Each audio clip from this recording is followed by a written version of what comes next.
Oke, di episode kali ini kita akan membahas karena di video sebelumnya tentang tapak jalak rame ya Bang ya.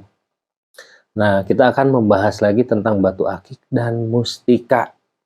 Tuah dan manfaatnya seperti apa. Makanya tonton, jangan di-skip karena di menit ke menit mungkin ada informasi yang sangat berharga. Di anti sajam, tumpul, sihir, teluh, tenung, karisma, dan supaya disukai orang itu kan ada lah sebetulnya itu rahasia.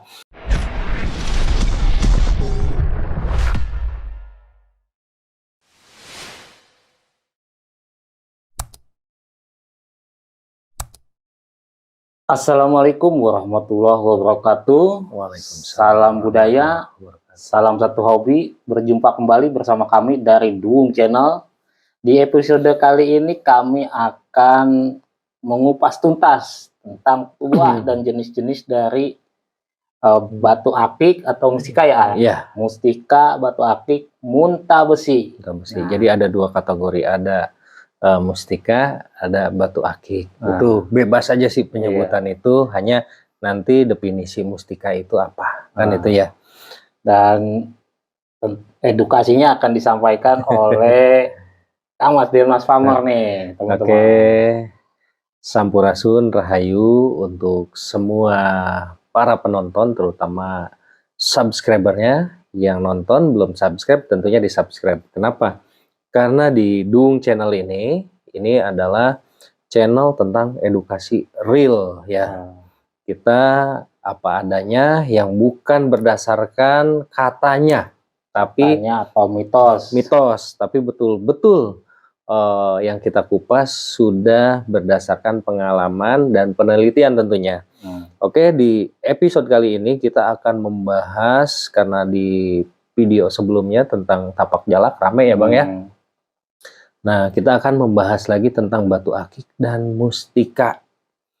Pertama, seperti apa mustikanya dan batu akiknya.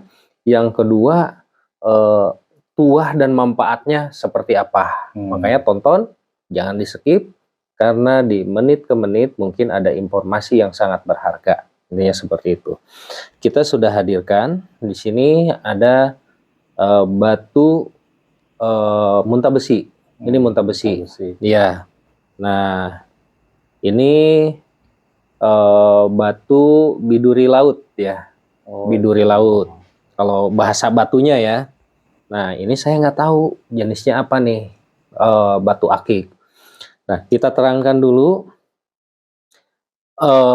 Yang kita mau bahas di sini tentang isoteri tuahnya. Mungkin di pasaran sana banyak batu akik ya. Itu, dan setiap batu yang dari alam tentu mempunyai energi yang istilahnya bawaannya masing-masing. Hanya ini aktif atau tidak, berefek atau tidak, tentunya seperti itu.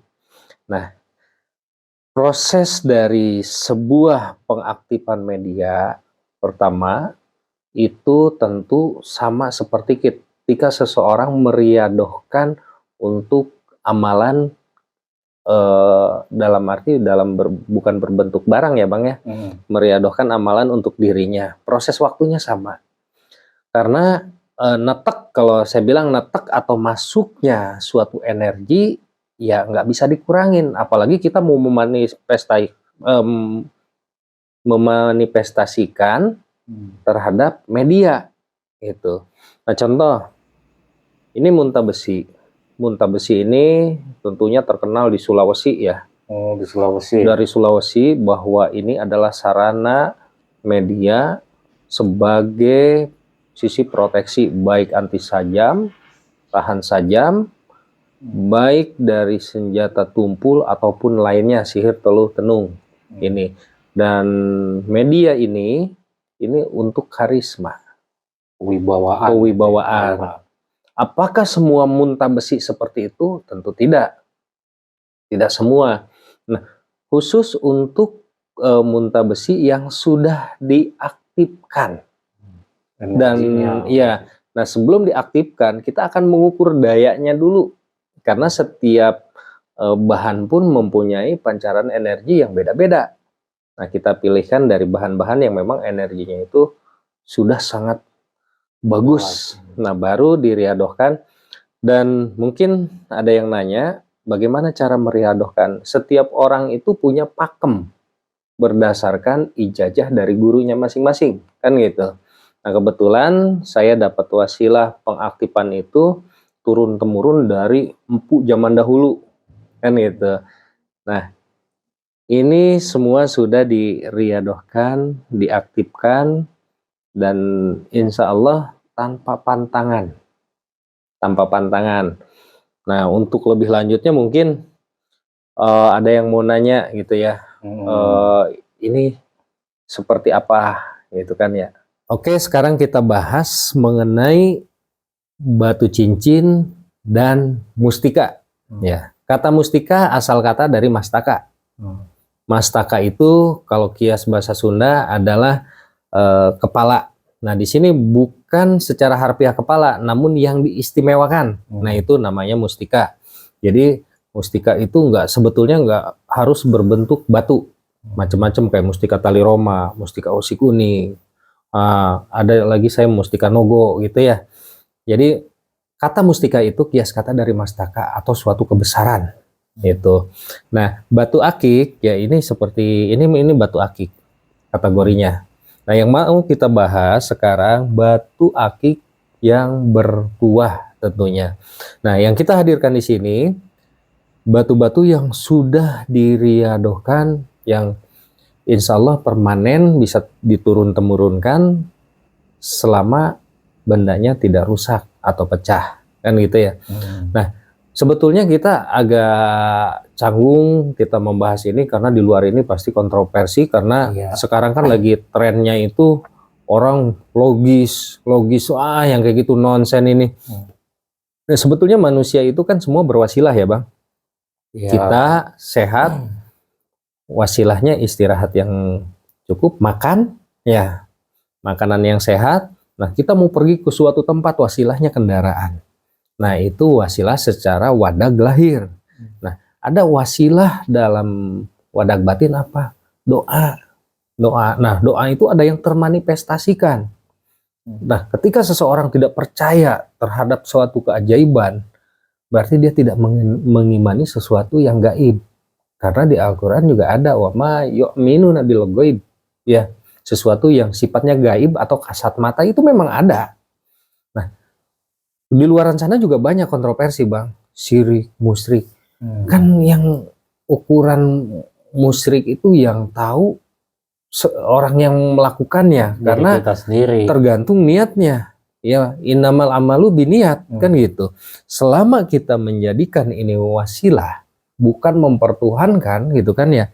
Kalau kita mau bahas zaman para wali dulu, para wali boleh dilihat semua pada pakai keris ya, sebagai ageman, bukan dipertuhankan sebagai senjata atau apapun itu. Nah, setiap orang punya itu hak masing-masing lah. Gitu. Intinya simple aja, di sini kita tidak mau berdebat, kita mau membahas tentang batu cincin lah, batu cincin atau mustika. Energinya dari batu cincin. Nah, ini adalah batu cincin atau batu akik yang sudah diaktifkan atau diisi ya. Hanya begini, pengisian media itu banyak kan di media-media sosial. Wah, ini udah pengisian. Kita kupas nih ya masalah pengisian itu prosesnya nggak sebentar. Mungkin Abang paham ya. Nah, itu sama aja seperti meriadohkan suatu amalan untuk dirinya. Apalagi ini harusnya 2 kali lebih fokus karena kita mau memanifestasikan terhadap suatu benda. Jadi perlu waktu yang tidak sebentar, sekitar 2 atau 3 minggu untuk istilahnya mengaktifkan dan mengisi sebuah media. Jadi intinya mengaktifkan di sini tuh mengaktifkan energi dari alamnya gitu ya. Dari alam. Nah, tuahnya apa? Pertama untuk proteksi, baik dari anti sajam, tumpul, sihir, teluh, tenung, karisma. dan supaya disukai orang itu kan ada lah sebetulnya itu rahasia. Kewibawaan. Iya, seperti itu. Nah, sebetulnya kita juga pengen sih ngasih istilahnya uji tentang media ini, hanya takutnya kita ke Bennett dapat dolar kuning ya Bang ya. Gitu. Nah, untuk teman-teman yang memang mau bertanya tentang media ini, silahkan DM. Nomor ada di bawah sini itu. Nah, ini yang terkenal di Sulawesi. Ini yang disebut muntah besi ya, muntah besi. Nah, nggak semua muntah besi itu istilahnya energinya itu bagus. Dan kita sudah pilih dan kita sudah aktifkan. Selama ini tidak rusak, tidak pecah, tidak retak, bisa diturun-temurunkan sebagai wasilah media keselamatan. Intinya seperti itu, Bang.